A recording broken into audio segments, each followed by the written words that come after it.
I was observing a high-level corporate meeting from a distance yesterday. Glass walls, expensive suits, the works. One man, clearly the leader, was the picture of stoic rationality.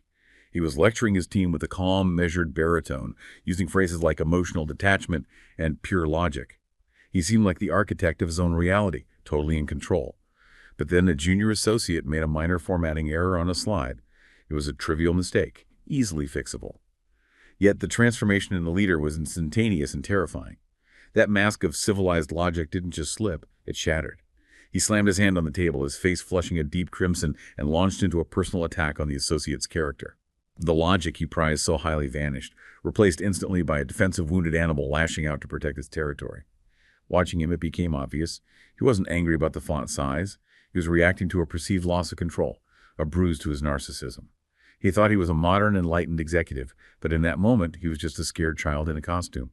It was the perfect illustration of a brutal truth we rarely admit. We believe we are the directors of our lives, making choices based on reason. But in reality, we are just players in an internal circus where fear pulls the strings, and the ego is just a diva demanding applause. That is a powerful and, well, unfortunately, very relatable observation, and it cuts right to the heart of what we're analyzing today. It really felt like a key to something much bigger. It is. That CEO, that moment of pure, blinding irrationality over something so small, that's our launch pad. Our mission in this deep dive is to connect these seemingly separate domains of profound human vulnerability. Okay, so where are we going with this? We're going to trace how these unhealed internal conflicts, the psychological scared child you saw, how they then manifest in these compulsive demands for digital validation, and then how those same short-term instant gratification impulses drive systematic strategic mistakes in high-level corporate decision-making. So connecting the primal fear in the boardroom to the fragile ego online, and then linking both of them to these systematic financial mistakes that prioritize immediate gain over any kind of lasting stability. We're looking at why humans, even the most successful ones, default to the short-term fix. Exactly. Whether that fix is a quick dose of validation from a like or a quick bump in quarterly earnings, it's the same pattern. Okay, so if we want to understand that executives' explosive reaction, that sudden shift from measured logic to pure defensive rage, we have to start at the foundation. We have to look at the psychological state, because that level of extreme reactivity, it often stems from deep, unhealed trauma. And the concept we need to unpack first is complex post-traumatic stress disorder, or CPTSD. CPTSD is the critical starting point because it fundamentally challenges our typical understanding of trauma. When most people hear PTSD, they think of a single catastrophic event. Right, like a massive accident, a natural disaster, or a combat experience. Exactly, that's the common picture. But CPTSD is fundamentally different. It's a stress-related mental disorder that comes from prolonged or repetitive exposure to traumatic events. Events that the person sees little or no chance of escaping. That's the crucial element, the chronicity and that feeling of entrapment, this kind of chronic exposure, especially when it happens during your formative years, when the self is still being built. It doesn't just create a memory disorder, it fundamentally rewrites the person's personality and their internal architecture. So it's not a disorder of memory, but a disorder of the self. That distinction feels massive, and it probably explains why the diagnostic community has had so much trouble finding a consistent home for it. That's a key point, yeah. The classification landscape shows a real schism between major global health organizations. I mean, historically, researchers like Judith Herman back in the 90s, they identified this distinct clinical picture in survivals of long-term abuse. And they were arguing that a new diagnosis was needed. They were, to capture that profound identity and relational disruption. Now, fast forward, and the World Health Organization, the WHO, has officially recognized CPTSD in its International Statistical Classification of Diseases, the ICD-11. That took effect in 2022. So tell us a bit more about the WHO's history with this concept. Well, the WHO has pretty consistently viewed this complex set of symptoms as its own clinical entity. The ancestor diagnosis for CPTSD in the previous ICD-10 was a mouthful. Enduring personality change after a catastrophic event, or EPKC. Wow. But even that name points to something permanent. It does. Even that earlier term recognized that the trauma leads to a permanent alteration in personality structure, not just a set of temporary symptoms. So by putting CPTSD into ICD-11, the WHO is acknowledging that these pervasive identity and relational issues are core components of the disorder itself, not just side effects. The standard here in the United States, the DSM, is still resistant to CPTSD as a separate diagnosis, right? They kept it out of the DSM-5. Exactly. The American Psychiatric Association, the APA, chose to exclude it. They acknowledged the symptoms were real, of course, but instead of creating a separate category, they just broadened the symptom definition of standard PTSD. Trying to make the old box bigger to fit a new shape. A good way to put it. They were trying to capture a wider range of symptoms from all types of trauma. There was a proposed diagnosis that was studied for inclusion, something called disorders of extreme stress, not otherwise specified, or DESNOS, which focused on this complexity, but ultimately the APA decided against adding it. So what's the practical implication of that difference for someone, say, seeking therapy or just trying to understand their own internal landscape? Is it just semantics? It's far more than semantics. It's a real difference in clinical perspective. The ICD-11 view says, if you have these specific issues like chronic emotional dysregulation, fundamental changes in self-worth, and they resulted from chronic trauma, you have a distinct disorder, CPTSD. Okay, and the DSM view? The DSM view essentially says you have standard trauma symptoms like flashbacks and avoidance, plus maybe depression or some borderline personality traits. The ICD-11 approach prioritizes the relational and identity fallout as the trauma signature. Whereas the DSM might risk pathologizing those things separately. Exactly, which can sometimes mask the root cause. It matters profoundly for how you plan treatment. And when this repetitive chronic trauma happens during childhood, when the brain and sense of self are still forming, it must create an even more profound disruption. Absolutely. When we look at that executive whose mask shattered, we're often looking back to repeated traumatization during childhood maltreatment, neglect, family violence, or betrayal by the people who were supposed to be caregivers. Which leads to these really unique symptom profiles. It does. The proposed childhood equivalent is even given its own potential diagnosis, developmental trauma disorder, or DTD.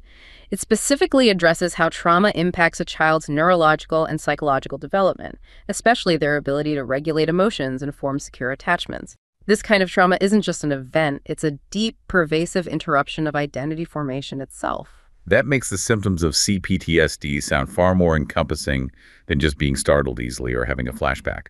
What are the hallmark manifestations of this disruption of self? The defining element is the profound loss of a coherent sense of self. Earlier research into CPTSD identified 6 clusters of symptoms reflecting this widespread disruption, and they really paint a picture of internal chaos. What were they? Well, they covered emotional and impulse regulation issues, like chronic suicidal preoccupations, self-injury, or explosive anger. But the most unique clusters, the ones that really defined it, concerned identity and connection. Let's focus on those 2 defining clusters then. Self-perception and relational struggle. Okay. So in terms of alterations in self-perception, we're talking about an overwhelming constant state of shame and chronic guilt. The individual often feels a deep sense of defilement or stigma. A self-blame that's totally out of proportion. Completely. And, crucially, they have a pervasive feeling of being fundamentally different from other human beings. Unfixable, unworthy, defective. This makes any kind of vulnerability terrifying because they believe that if anyone truly saw them, they would be immediately rejected. That feeling of being fundamentally flawed must inform every single interaction they have in the world. It does, which leads directly to the alterations in relations with others. Because they feel flawed and are deeply mistrustful, their relationships are just characterized by profound struggle. How did that manifest? It can manifest as persistent distrust, leading to isolation or withdrawal. But paradoxically, it also manifests as severe disruption in intimate relationships, often cycling through these extremes of idealization and then devaluation. The push and pull. Exactly. The individual may engage in a repeated, often self-defeating search for a rescuer, someone, to fill that profound attachment void left over from childhood. That explains why the CEO, who outwardly values logic, would have such an intensely personal, explosive reaction to a minor professional mistake. It's not about the slide. No. It's about that deep-seated shame being triggered by a perceived public failure, a moment where his flaw might be exposed. Precisely. The external minor error is processed internally as a catastrophic failure and exposure. It activates that scared child who has to lash out to defend his fragile internal landscape.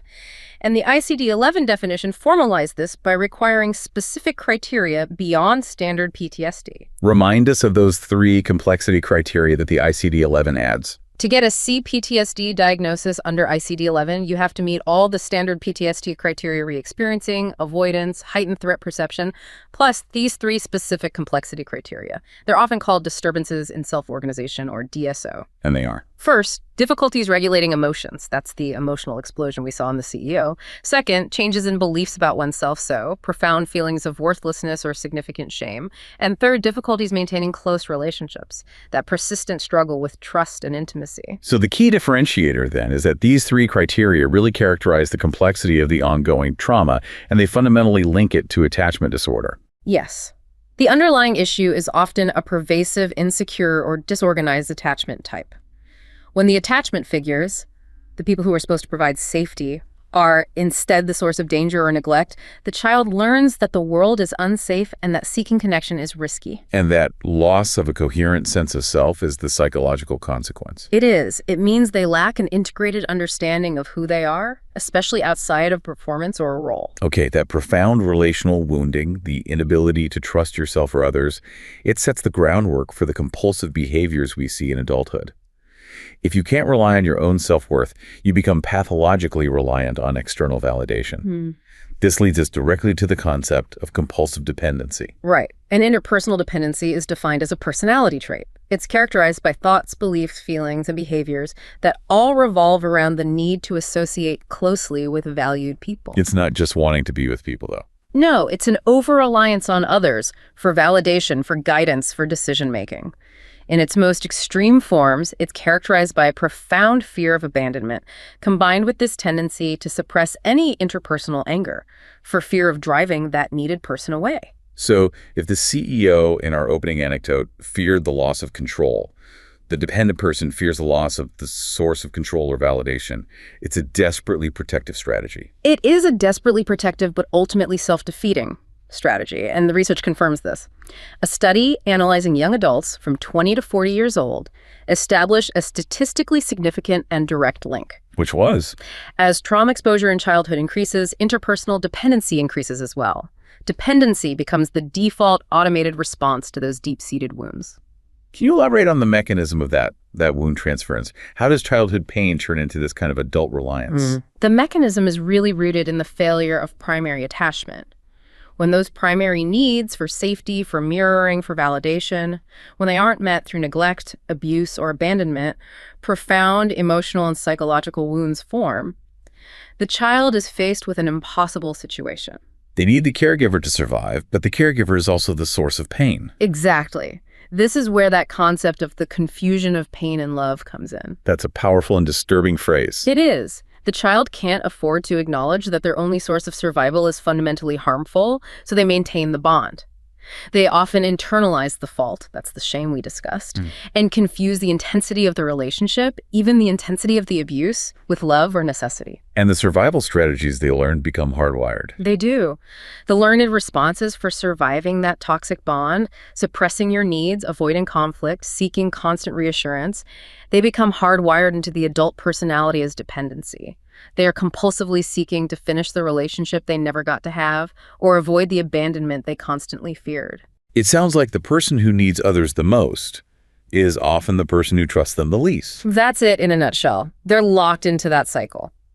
And the research highlights that not all trauma types contribute equally to this vulnerability. Studies consistently suggest that emotional abuse and emotional neglect, perhaps more so than physical or sexual abuse alone, are strongly and consistently linked to adult problems. Problems like depression, social anxiety. Yes, and increased suicide risk in clinical populations. And the reason why is because relational trauma directly attacks the foundation of the self and the capacity for secure attachment. It leaves the deepest scars that drive this dependency. That's a crucial insight. The invisible wound, the absence of affirmation, the constant devaluation is often the most potent driver of the visible adult struggle. And we also noted a finding that challenges a common cultural perception about dependency. The research found no statistically significant gender differences in the level of childhood traumas experienced or in the resulting interpersonal dependency levels among young adults. This affects young men and women equally. Equally. It pushes back against these outdated ideas that dependency is somehow inherently a female trait. It's a human response to relational pain. Okay, that sets the stage beautifully.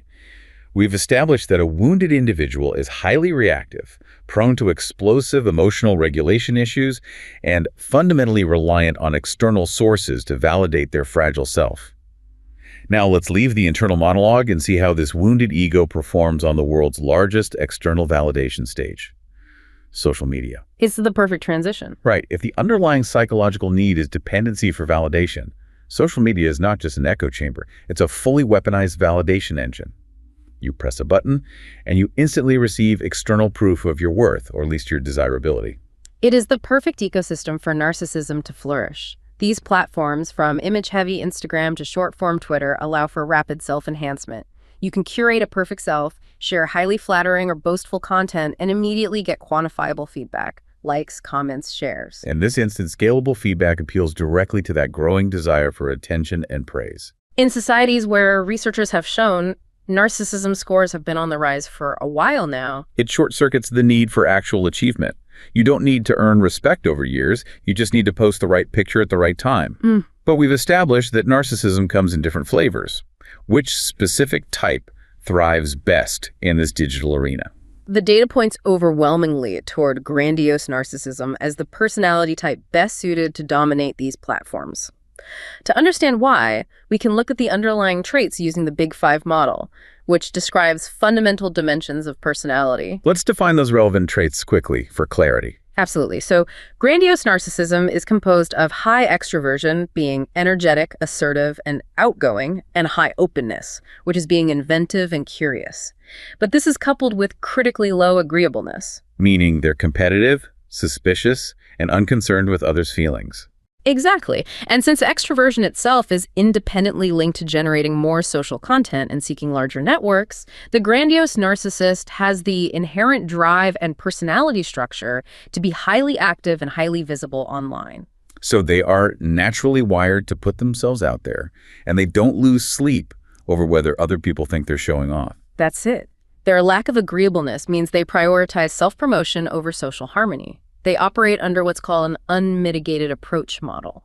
An unmitigated approach model. What does that mean? It means they are highly sensitive to the potential for reward, the flood of likes, the positive attention, but they were relatively unconcerned with potential punishment. Negative feedback, privacy implications, it doesn't really register. This model results in aggressive, approach-oriented social behavior and relentless self-promotion. They maximize their audience because they are unconcerned with the consequences of seeking that attention. And that provides a huge contrast to the other type of narcissism we hear about, the vulnerable narcissist. A huge contrast. The vulnerable narcissist is a far more complex creature in the digital space.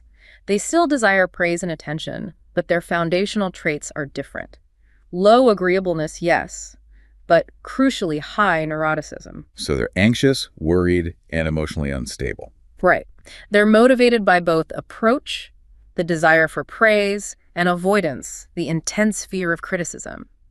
This internal conflict leads to much more cautious, defensive behavior online. They want the applause, but they're terrified of being booed. Precisely. The vulnerable narcissist puts enormous effort into impression management. That might involve meticulously crafting every single post, cropping and editing photos to the extreme, or engaging in intense monitoring of comments. And they're more concerned about privacy. Much more. They often retreat entirely, which is the exact opposite of the grandiose type who posts with abandon.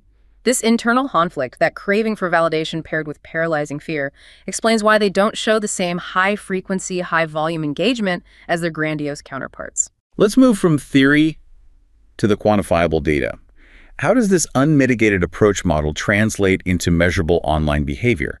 What did the large meta-analysis confirm about how grandiose narcissists use these platforms? The meta-analysis, which consolidated data from over 13,000 individuals, confirmed a statistically significant small to moderate positive association between grandiose narcissism and 4 key indicators of social media use. And it illustrates their goal is maximal exposure and validation. Okay, lay out those 4 indicators for us. First, they exhibit greater time spent on social media platforms overall. This is where they dedicate significant energy, reflecting the importance of this space for their ego maintenance. Makes sense. What's second? Second, they excel at content generation. They post more frequent status updates, tweets, or general text content. They're constantly reminding the world of their presence, their opinions, their activities. They're providing a constant stream of fodder for the validation engine. And how does this translate into network size? That's the third point. They prioritize network size. They maintain a greater number of friends or followers. Their strategy is quantity over quality. They seek the largest possible audience to maximize the potential for self-promotion and affirmation. And the fourth, which is probably the most obvious one. Right, the most recognizable behavior. Self-promotion through image sharing. They post pictures of themselves, including selfies, more frequently than others.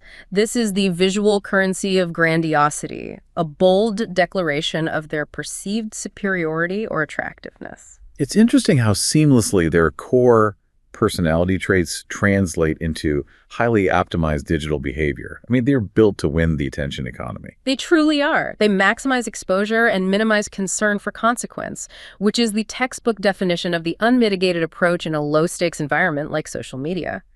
The like provides an instant, low-cost fix for that underlying need for validation that we trace back to the dependency resulting from complex trauma. It's just an easier way to feel powerful. So much easier than, say, reforming a toxic company culture or actually addressing one's own emotional wounds. Now let's revisit the vulnerable narcissists with this data in mind. You mentioned they don't show the same level of overall engagement. Does that hold across all four of these metrics? Yes. The overall finding is that vulnerable narcissism, driven by that high anxiety and neuroticism, showed no significant relationship to overall social media use metrics like time spent or network size. So their fear of negative evaluation really does seem to put the brakes on their desire for positive validation. It does. They might lurk more or meticulously edit, but they don't post as frequently. That's a crucial distinction. It suggests that digital performance isn't just driven by a fragile self-esteem. It requires that bold, extroverted engine of the grandiose type. Correct. And this entire relationship is subject to cultural and platform context, which the meta-analysis found to be significant moderating factors. How does culture impact the digital performance of the narcissist? Well, for example, the positive link between grandiose narcissism and measures like network size and frequency of status updates was found to be significantly higher in Russian samples compared to American or European samples. So cultural context, maybe tolerance for overt boasting, or the importance of social standing, modifies how the trait is expressed online. It absolutely modifies it. The environment dictates the volume of the performance. Okay, what about that counterintuitive finding regarding the selfie? Instagram is built on selfies, yet the link was non-significant specifically for Instagram-only studies. Why would that be? That finding puzzled researchers, but the most likely explanation involves something called platform normalization. Posting highly curated pictures of oneself is the dominant cultural norm on Instagram. So when everyone is doing it. When a behavior is universally expected or rewarded on a specific platform, it loses its distinctiveness as a marker for a niche personality trait, like grandiose narcissism. The correlation was stronger on general platforms, like Facebook or Twitter, where posting an image of yourself might be a more deliberate, extroverted choice beyond the platform's core expectation. On Instagram, narcissists just blend in better. In a way, yes. Fascinating. So we've traced the path. Unhealed wounds lead to dependency, which finds its perfect, compulsive fix in the short term. Instant validation offered by the digital sphere, particularly for the grandiose personality. Now, let's take that impulse, that priority of immediate shallow gain over long-term stability, and apply it to the massive consequential world of business strategy. The scaling up of the same core problem. Our journey began with a CEO whose logical mask shattered over a minor slide error, revealing this powerful need for control and the underlying bruise of narcissism. We're now scaling this exact short-term compulsion, the need for the immediate fix-up to the level of corporate strategic planning. The concept here is corporate short-termism. And short-termism is the excessive concentration on achieving immediate or short-term goals at the expense of necessary long-term objectives. Just as the wounded individual delays difficult self-work for a quick fix of external praise, a company engaged in short-termism compromises its future competitiveness. And on a macro scale, it increases systemic risk for the whole economy. It does, by favoring these superficial financial metrics. When we talk about a CEO, we assume they are rational actors, making choices based on long-term data. But something is forcing them to act irrationally and myopically. What are the primary external drivers pushing this bias? The forces are overwhelming and they're systemic. The main driver is crushing market pressure, particularly from institutional investors, pension funds, mutual funds, hedge funds, who now hold massive sway. How much sway are we talking? In some countries, these investors hold up to 89% of publicly listed stocks. Their sheer power compels executives to deliver immediate, consistent financial results quarter after quarter. That power is amplified by the sheer volume of data they process, creating a kind of feedback loop of anxiety. Exactly. We see increased information overload and volatility in financial markets. When everything is moving so quickly and long-term potential is difficult to accurately model or assess, investors are forced to anchor their decisions on the nearest available short-term indicators. And this demand then feeds the short-term supply chain from the companies. Precisely. And the monitoring instruments the market uses make this behavior almost mandatory. What kind of instruments? Mandatory monitoring instruments are built right into the structure of modern corporate life. Quarterly reports provide explicit high-stakes checkpoints for investors. And even more pernicious is the practice of issuing earnings guidance, where company management provides explicit predictions about future profits. And they're judged harshly against those estimates. Incredibly harshly. Executives often feel they're held hostage to market communication. A slight miss, even if the underlying fundamentals are healthy, is seen as a failure, leading to massive stock selling and immediate professional risk for the CEO. So the CEO's desire to maximize their short-term remuneration, their bonus, their stock options, and, critically, to avoid the risk of dismissal, forces them to prioritize meeting those immediate expectations, even if they know it compromises the future. It creates a perfectly perverse incentive structure. And this short-term focus is literally built into corporate valuation models. Studies show that listed firms heavily discount future cash flows. How heavily? To put numbers to it, cash flows that are 5 years ahead are valued as if they were 8 or more years away. And anything projected more than 30 years ahead is scarcely valued at all. The future is drastically undervalued in the present market calculation. They are financially compelled to be myopic. So if the external pressure is that intense, how does the individual narcissistic fear of the CEO, the one we saw in the opening anecdote, compound the problem? That's the critical link. A confident, psychologically stable CEO might be able to weather 1 or 2 earnings misses if they're strategically invested in the long term. But a CEO who operates from a place of chronic fear, insecurity, and narcissistic fragility. One who views any professional criticism or failure as a personal attack. Yes. That CEO will find the market pressure unbearable. They cannot risk the public shame, the ego bruise, or the perceived loss of control that comes with missing a quarterly target. Their internal need for constant validation aligns perfectly with the market's need for constant, immediate reassurance. The personal short-term fear compounds the market's short-term demand. And leads to even more desperate strategic choices. Let's detail the tangible negative consequences of this bias.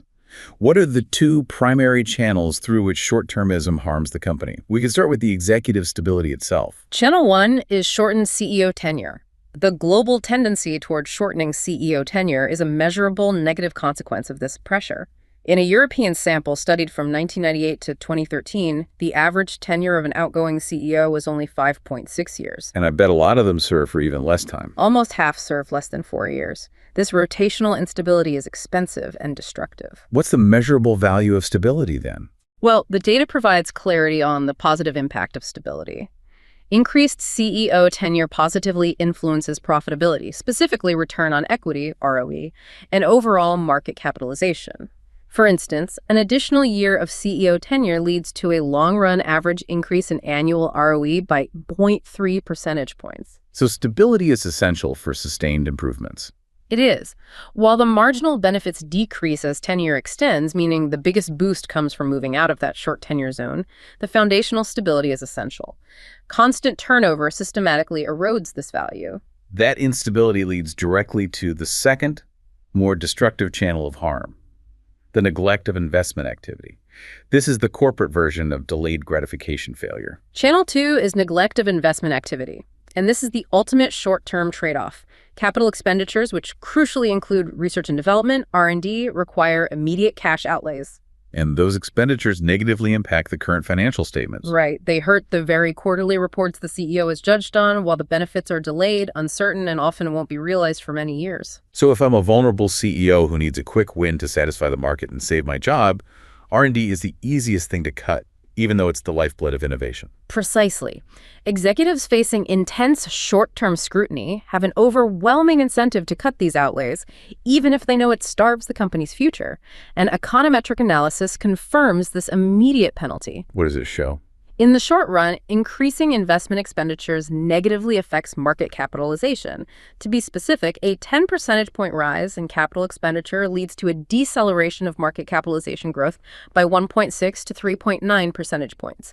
The market actively punishes the company for doing the right thing for its future. It rewards earnings management instead. Yes. That is a staggering finding. Companies are forced to choose between satisfying today's market and investing in tomorrow's survival. What is the eventual long-term cost of this neglect? The long-term cost is the deterioration of competitiveness. If you don't innovate, you die slowly. The data shows that while investment hurts the stock price today, in the long term, and this was analyzed over a 15-year period, that activity pays off dramatically. A 10 percentage point rise in capital expenditure leads to a corresponding 7.1 percentage point increase in market capitalization growth. A seven-fold gain in value over the long run. So short-termism means trading a momentary stock dip and a possible firing risk for a guaranteed massive return on investment years later. It's profound. The company is sacrificing 7 points of potential long-term growth just to avoid a 3-point short-term deceleration. That is profound evidence of the fear-driven, compulsive nature of corporate decision-making. It is the ultimate expression of prioritizing the immediate external validation, the stock price bump from cutting costs over the difficult long-term work required to build genuine, sustainable value. The CEO is choosing the quick, low-cost like of the market over the challenging, complex work of innovation. The analysis comes full circle now, linking the personal stability of the leader back to the strategic long-term health of the company. Does longer CEO tenure mitigate this tendency to starve investment? Yes, and this is perhaps the most important finding for reforming corporate strategy. There is a strong, crucial indirect relationship. The longer the CEO tenure, the higher the company's investment outlays. How strong is that link? An additional year of CEO tenure leads to a 0.2 percentage point increase in the firm's capital expenditure to total revenues ratio. Why does that stability change the investment approach? A longer tenured CEO is insulated, at least partially, from the immediate pressure of quarterly reports.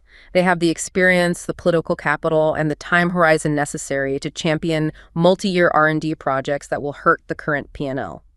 They can endure the short-term market discomfort because they're focused on a larger, more enduring goal. So stability in leadership encourages thinking in decades, not just quarters, allowing those necessary, sometimes painful investment decisions to be made. This creates a powerful dual channel of benefit for the company. First, the accumulated experience of the executive has a direct positive impact on operational efficiency and profitability.